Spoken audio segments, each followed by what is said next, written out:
दोस्तों 3 से 4 लोग आपस में खड़े होकर बात कर रहे थे और कह रहे थे कि हेमा कितनी नसीब वाली है जो उसे इतना प्यार करने वाला पति मिला है। क्योंकि दरअसल वास्तव में ही जो हेमा का पति है सुरेश, वह अपनी पत्नी हेमा को बहुत प्यार करता था। और जब वह ये बात कर रहे थे 3 से 4 लोग कि तभी हेमा के घर से चीख पुकार आती है और ये जो लोग हैं वह भागते हुए हेमा के घर पहुंचते हैं। और जब घर में इसके दाखिल होते हैं तो वह देखते हैं कि सुरेश की हालत बहुत गंभीर है, वह बहुत घायल है। इसके बाद ये 3 से 4 लोग और आसपास के इलाके के और लोग इस सुरेश को अस्पताल में भर्ती करवाते हैं और वहाँ सुरेश की मौत हो जाती है। लेकिन इसकी जो मौत थी वह साधारण मौत नहीं थी, इसकी हत्या की गई थी।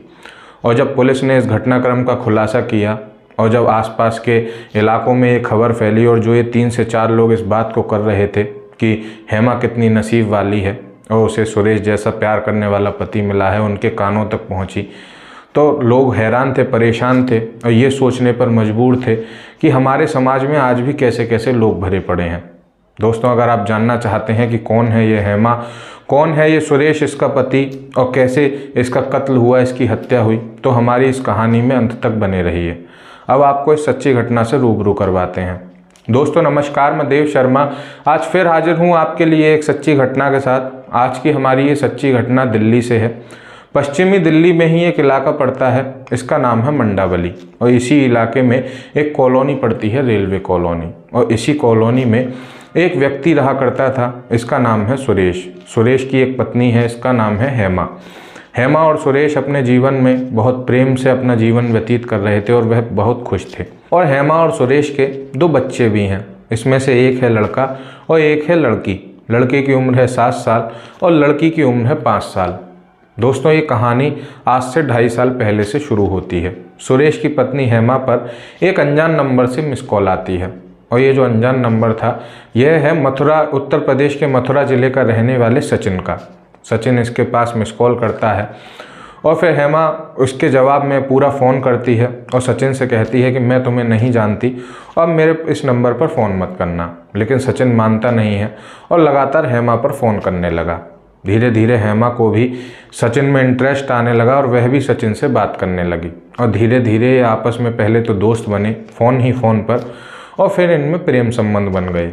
अब सचिन और हेमा में इस कदर प्रेम संबंध बन चुके थे कि सचिन अक्सर दिल्ली आया करता था मथुरा से लगभग 100 से 150 किलोमीटर दूर, और हेमा के साथ मिला करता था और उसके साथ घूमा करता था। और ये दोनों मिलकर आपस में संबंध भी बनाया करते थे। लेकिन हेमा को अब सचिन की ये दूरियां बर्दाश्त नहीं हो पा रही थी और वह हमेशा ही सचिन के पास रहना चाहती थी।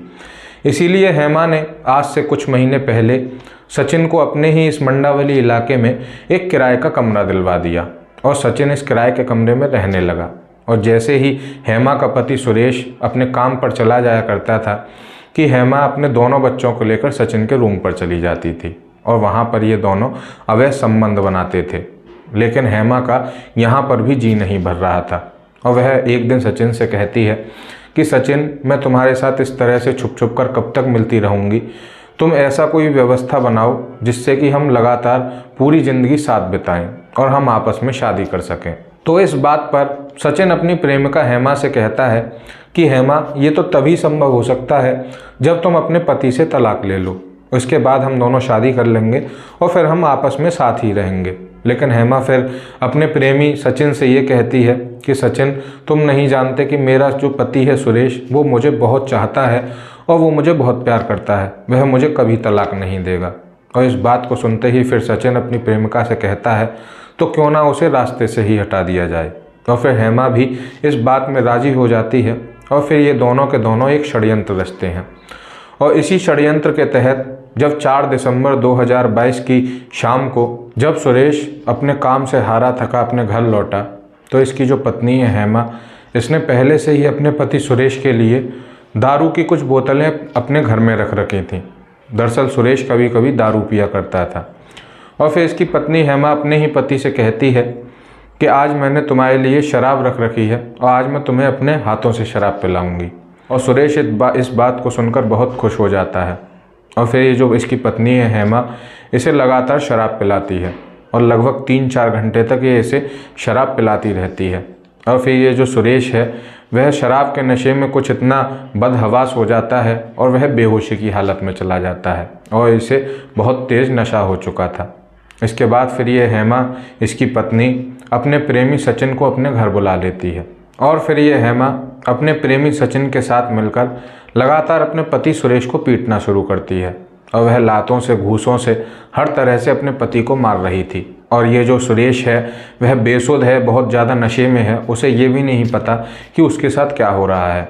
और फिर हेमा का और इसके प्रेमी सचिन का जब लगातार इस सुरेश को मारते मारते जी भर जाता है और ये सुरेश घायल अवस्था में पहुंच चुका था, तो हेमा ने अपने सिर की चुन्नी उतारी, जो चुन्नी इसके पति सुरेश ने इसे इसकी इज्जत ढकने के लिए दी थी, और इसी चुन्नी से उसने अपने पति के गले को लपेटा सुरेश को और फिर लगातार ऐंठना शुरू कर दिया और अपने पति को मौत के घाट उतार दिया।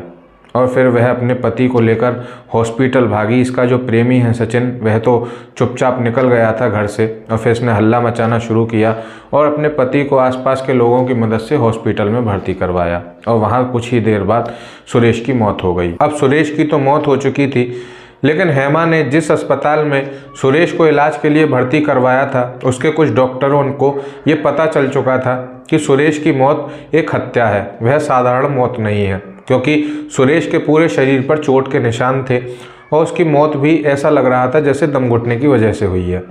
फिर पुलिस अस्पताल में पहुंचती है और सुरेश के इस शव को कस्टडी में लेती है और कस्टडी में लेकर इसके शव को पोस्टमार्टम के लिए भेजा जाता है।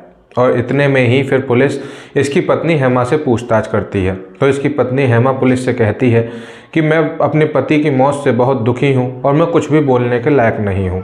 मैं बस आपको सिर्फ इतना बता सकती हूँ कि मेरा पति 4 दिसंबर की शाम को घर आया और वह बहुत नशे में था और उसके शरीर पर चोट के भी निशान थे और घर आने के बाद उसकी तबीयत बिगड़ गई और मैंने सुरेश को अस्पताल में भर्ती करवाया और फिर उसकी मौत हो गई।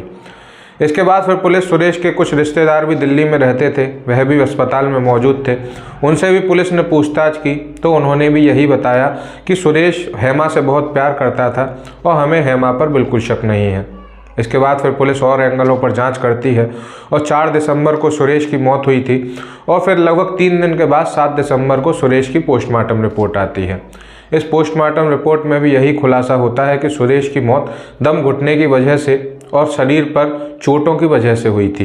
इसके बाद फिर पुलिस इस मामले में लगातार जांच कर रही है, लेकिन पुलिस को कोई सबूत नहीं मिल पा रहा है कि तभी जांच के दौरान पुलिस पर एक अज्ञात व्यक्ति का फ़ोन आता है और वह कहता है पुलिस से कि मैं इसी मंडावली की रेलवे कॉलोनी का रहने वाला हूँ, जहाँ पर ये सुरेश और ये हेमा रहा करते हैं।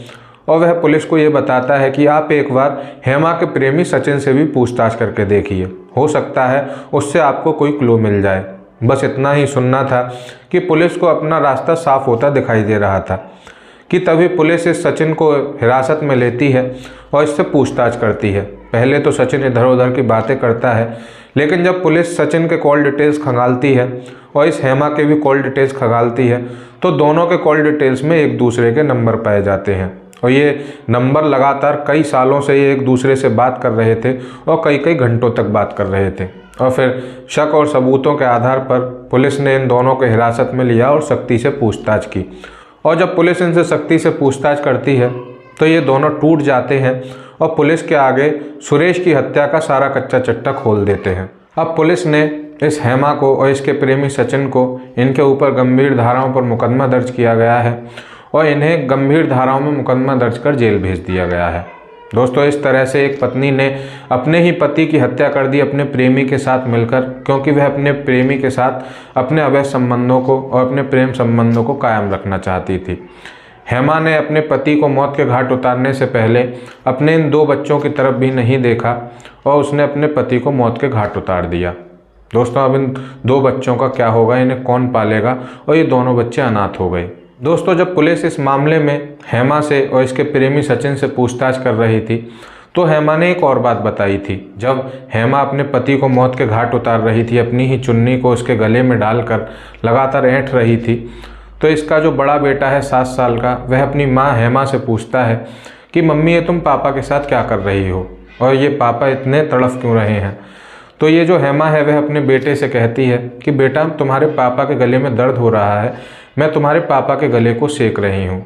इस 7 साल के मासूम को कुछ पता नहीं था कि उसके पिता की लगातार जान जा रही है। दोस्तों, आज के लिए बस इतना ही।